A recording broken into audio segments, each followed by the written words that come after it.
berlama-lama, kami mengundang Ibu Desti Yanasari, Asisten Deputi Konsultasi Bisnis dan Pendampingan Kemenkop UKM, untuk memberikan sambutan sekaligus membuka acara hari ini. Silakan Ibu Sari. Baik, terima kasih Ibu Diah, Pak Samsul Hadi, dan Bapak Ibu sekalian. Assalamualaikum warahmatullahi wabarakatuh. Waalaikumsalam. Sebelumnya terima kasih ya Bu, hari Sabtu pagi masih mau berbagi bersama kami di sini. Luar biasa.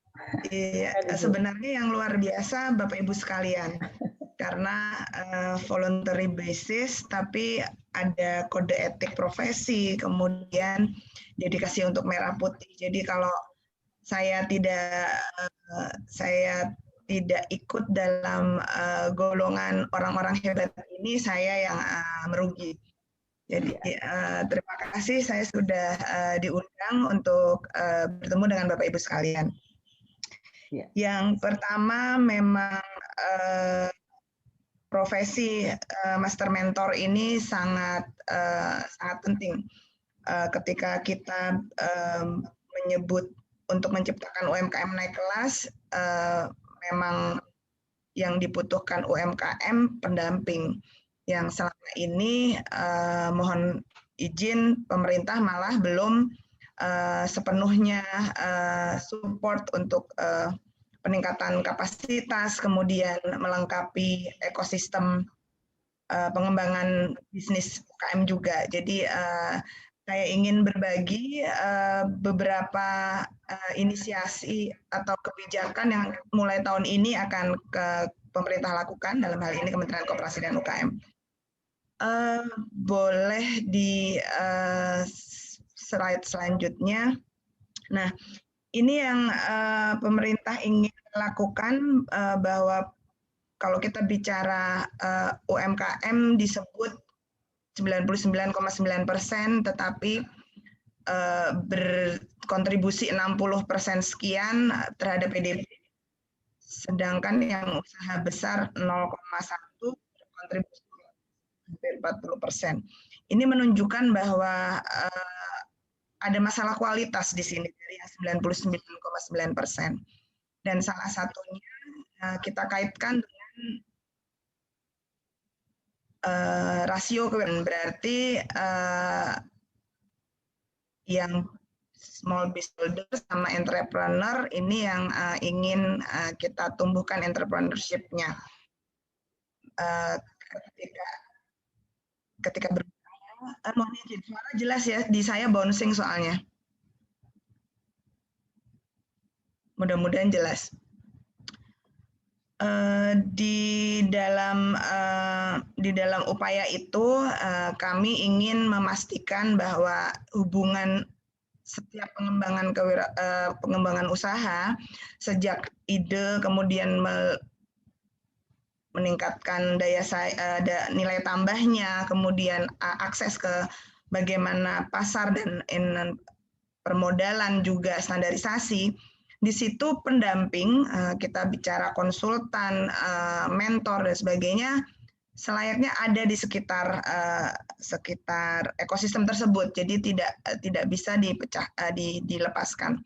Dan ini terbukti dengan evaluasi Bappenas terhadap 22 kementerian lembaga yang memiliki program terkait UMKM. 2020 ini sekitar 4,4 triliun, ternyata fokusnya masih di pelatihan saja dan pemberian sarana prasarana. Namun dengan begitu besarnya anggaran yang sudah diberikan, ternyata masih tetap nih rasio kewirausahaan dan kontribusi UKM terhadap PDB masih belum secara signifikan. Sehingga ini yang menyebabkan sepertinya harus ditata ulang. Boleh halaman selanjutnya. Dan ditata ulang inilah yang kami ingin berbagi kepada Bapak Ibu sekalian, bahwa kita memang targeted budget pemerintah ini masih fokus di kalau dengan kriteria nanti di peraturan presiden mengenai pengembangan kewirausahaan, masih banyak fokus di calon wirausaha dan wirausaha pemula. Belum ketika mau naik kelas ini belum sampai ke wirausaha mapan. Jadi untuk memastikan bahwa memang inovatif, kemudian berkelanjutan, juga akan menciptakan lapangan pekerjaan. Sehingga kami merasa penting bahwa nantinya pendamping ini akan bisa fokus di kita bisa pisahkan gitu. Jadi kalau yang calon wirausaha, mentornya membutuhkan apa saja, kemudian ekosistem apa saja yang harus dimiliki atau terhubung dengan mentor, kemudian wirausaha pemula seperti apa, dan yang terakhir untuk wirausaha mapan. Next slide selanjutnya ini, nah dari kami perlu berbagi apa yang akan disusun dalam peraturan presiden ini.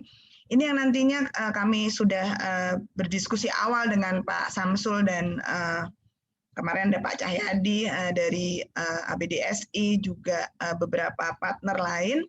Ini kami ingin bukan menstandarisasi, jadi melengkapi persenjataan para pendamping, mentor, dan konsultan agar memiliki standar yang setidaknya sama ya, pengetahuan, kemudian keterampilan, dan dalam satu ekosistemnya ini terhubung. Sehingga nantinya kita tidak usah mengkotak-kotakan apakah pendamping PLUT, apakah pendamping DAK, jadi tidak sepotong-sepotong, ini saling melengkapi. Jadi tidak perlu khawatir bahwa kalau saya menjadi pendamping ini yang sana enggak, tapi bagaimana melengkapinya. Ketika satu mentor sudah menjadi pendamping PLUT misalkan, ketika dia menjadi pendamping yang lain lagi, ini bisa ditambahkan standar apa yang layanan yang selama ini belum tercover di PLUT misalkan, bisa dilengkapi dengan jaringan yang dimiliki yang lain lagi.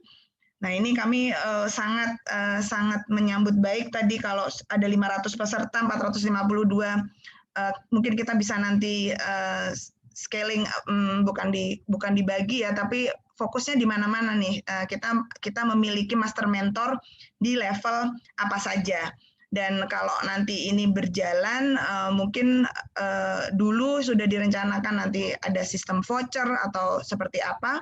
Ini yang patut kami ingin mendapatkan masukan juga dari Bapak Ibu sekalian master mentor. Dan punggawa-punggawanya nih, saya belum didiskusi detail dengan Ibu Diah, masih punya utang. Waktunya cuma 24 jam sehari soalnya Bu Diah. 7 hari dalam seminggu. Kayaknya kurang 24 jam, jadi belum sempat detail dengan Ibu Diah lebih lanjut. Yang terakhir, saya mengambil pelajaran dari ada cyber security kemarin, ada pelatihan sejak September bekerja sama dengan pemerintah Australia. Waktu itu kita mengusulkan mentor ini banyak yang tergabung supaya bisa membagi ilmunya kepada pendamping, pada UKM-UKM yang didampingi. Ternyata kurasinya luar biasa. Dari 1.000 yang didaftarkan menjadi peserta waktu itu voluntary basis juga. Dan dari 127 itu 2 ada dari perwakilan AMEN ya, ASEAN Mentorship for Entrepreneurship, yang lulus setelah berjalan dari sampai Januari kemarin, yang lulus hanya 77. Berarti ketika kita bicara volunteer, ternyata yang memang ingin memberikan nilai tambah, ingin menjadi pembeda, ingin growth, itu berpengaruh. Jadi ketika voluntary basis yang ingin tumbuh, dia akan mengikutinya sehingga 77 menyelesaikan dengan sukses. Nah, ini juga pasti juga tadi disebutkan harus profesional, tapi memang harus entrepreneurship-nya ya Bu Diah ya. Ketika nanti kita bicara kewirausahaan, mengharap UKM-UKM mempunyai jiwa kewirausahaan, mentornya pasti harus lebih juara. Mungkin itu saja Pak Samsul, Bu Diah, Bapak Ibu sekalian, sedikit yang bisa diinformasikan. Mohon izin saya tidak bisa mengikuti sampai selesai karena saya punya kewajiban kepada keluarga yang harus diselesaikan. Mungkin demikian. Wabillahi taufiq wal hidayah. Wassalamualaikum warahmatullahi wabarakatuh.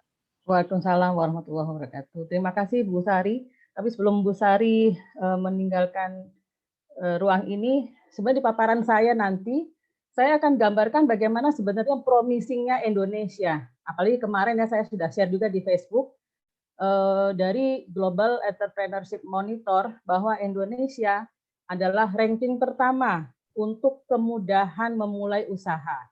Tentunya ini adalah prestasi yang harus kita jaga supaya nggak turun.